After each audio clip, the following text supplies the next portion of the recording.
Hey everybody, welcome back to the channel. If you're new here, thank you for checking it out, and I hope you stick around. This is Coach Dave, and this one is for the survivors of being in a relationship with a narcissist who just got broken up with, who just got left, who just had the rug swept out from under them in the most detrimental way to their health possible, who got the gut punch, who gets to sit there in the mental distress, feeling like they've lost their dignity, their self-worth, like they're worthless of love. They're devoid in every which way. They're left with the chaos. They are so spun around in their head because of this person and how they left them, how they didn't show up, how they pulled back, how they pushed you around, how they strung you along, how they breadcrumbed you, how they gaslit you, how they purposely just had you spinning round and round like you're on a merry-go-round inside your mind. And all the while, they don't care because they got somebody else lined up. They got that new supply, and you are exhausted. You are expired. And they don't care. They never did. And everything that they told you in the beginning, the person that you thought you were with, all they did was sit there and match and mirror you and blow smoke around, smoke and mirrors. That's all they did. Everything that you said, they just sat there and regurgitated back to you. That's all they were doing. And they might have waited a while and then used it a couple weeks later.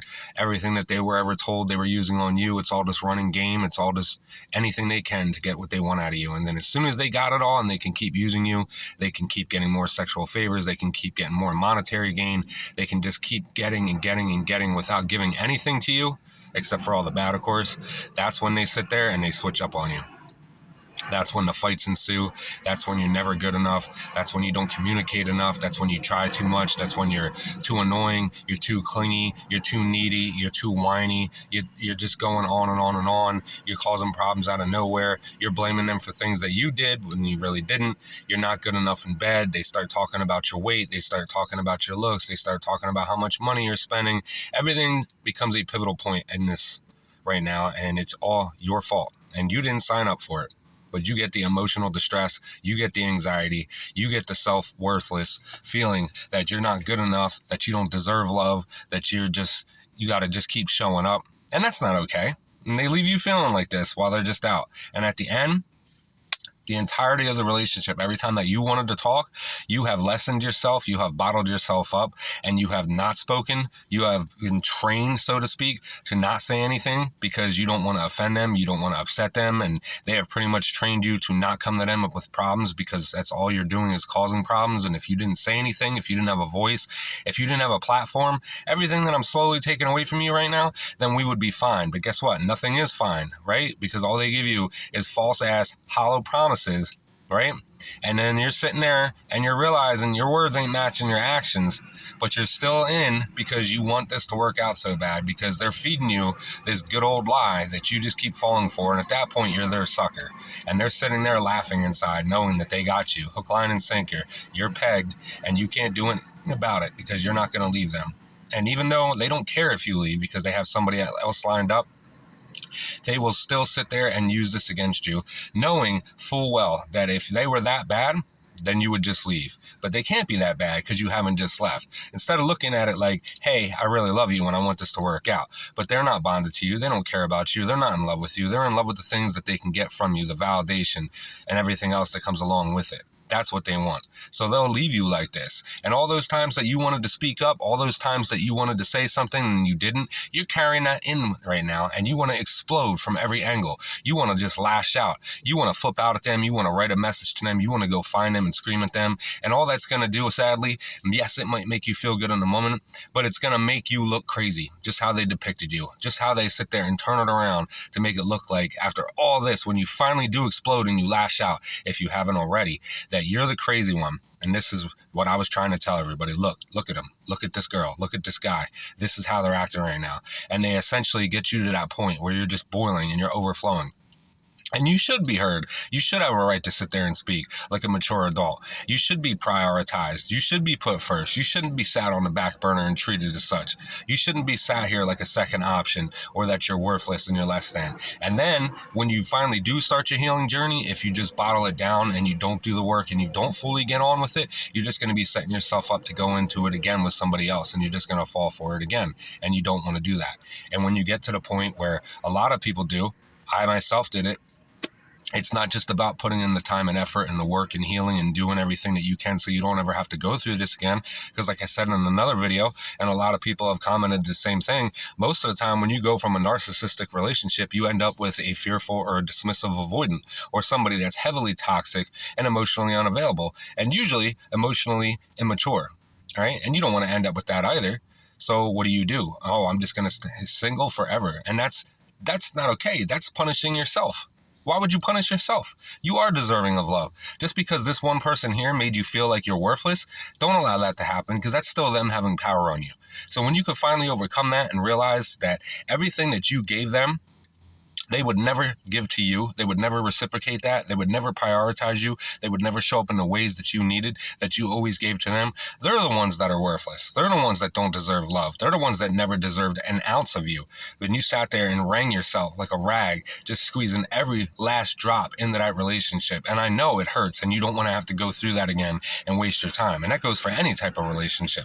You don't want to go through all that again and feel like you wasted your time and your effort. But sitting there and saying, I'm protecting my peace and I'm just being single and I'm just going to stay single for the rest of my life, you're setting yourself up for failure, because you do want to have a relationship and you do want to be happy, and do that when you are ready and you're on your own terms with that and you've come to a comfortable spot. But don't sit there in a place where you're just feeling like you're just undesirable and you're unloved and you just don't want to go through it again, because everybody's going to end up being like that, and you're just going to put in even more effort and more time, and it's just going to be wasted. It'll never be reciprocated, because this person sat there and did this to you the way they did. Now, when this person inevitably reaches out, or even if they don't, that's even better, you have to be the one to just not interact with them. It's just full no contact. You block them in every way, shape, or form. You have an email, you've put them in your spam. You got text, you block them. You delete them. You do everything you can. If they get another phone because they know your number by heart, you find out it's them, you block them. If they try to come over, you block them. If it gets so bad you need a restraining order, you go ahead and do that. If you have mutual friends, maybe it's time to snip and cut ties with them. If they try to get you on social media, maybe you hop off of social media for a while. And it's not a case of sitting there and shrinking yourself in other ways so that you can't do things that you used to do. Don't allow that to happen. Don't sit there and live in fear. But don't allow this person access to your life any longer. Don't allow them to have any control or power over you in every way, shape, and form that they used to have access to before, because you thought that they were so loving and kind and caring, and they were the type of person that was going to give you everything under the sun that they promised you, and they didn't show up. Don't do that to yourself. You are worthy of love. You are worthy of everything that you put into a relationship, having that given back to you. You are worthy of a person who shows up in all the ways that you did to be exactly like you to you, just like you are to them. And because this person wanted to sit there and play their little games on you, and they took advantage of you and sucked all your empathy and your sympathy and your love and your light and your energy out of you, don't allow that to affect the next person that's going to show up and actually show you what it's like to be loved. And I know it's going to be hard, because you're going to want to make them jump through all these unobtainable, unreachable goals and jump through hoops to prove who they are in their love. But it's not their fault. Remember, you can't punish somebody else. You can set healthy boundaries so that you don't have to go through the stuff that you did before. And that's when I say you have to really vet with somebody. You have to not end up in this because you take the time. And a narcissist isn't going to want to play the long game. No, I'm not saying just date somebody and see them once a week for 3 years to really figure out if they're a narcissist.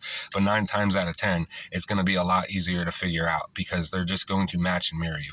When it seems too good to be true, when it seems like you have a gut feeling, when you confuse the butterflies and it's actually your body response trying to be anxiety, and it's not what you need, because that's what you went through when you were younger, and your body's trying to tell you and warn you of that. Learn those signs, figure these things out so you don't get sucked into the situation again. And some of these con artists, that's what they really are.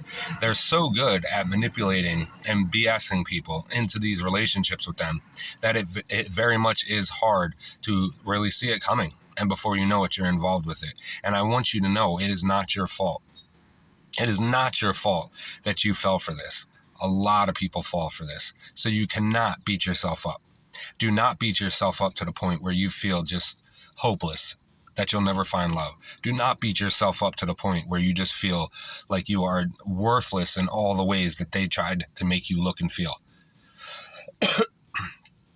It is very easy for them to manipulate people into relationships with them. It is very easy for them to coerce people in every way, shape, and form and put on such a good act and show. You're just left blown away in your mind about how somebody can actually be like this and still wake up every day and look themselves in the mirror and be okay with it.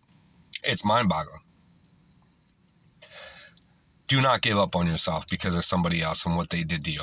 You're stronger than this. You are going to make it. You are going to come out the other side even better than you already are now. If you guys have any questions, comments, concerns, you need help, you have an emotional outburst, you got video ideas, you want to reach me one-on-one, drop it down in the comments below. Go to my main page. You can email me. I'm going to be setting up one-on-one calls pretty shortly. Thank you guys so much for the likes, the comments, the subscribes, the shares, everything. I really appreciate it. I'll catch you guys in the next one. Happy healing, everybody.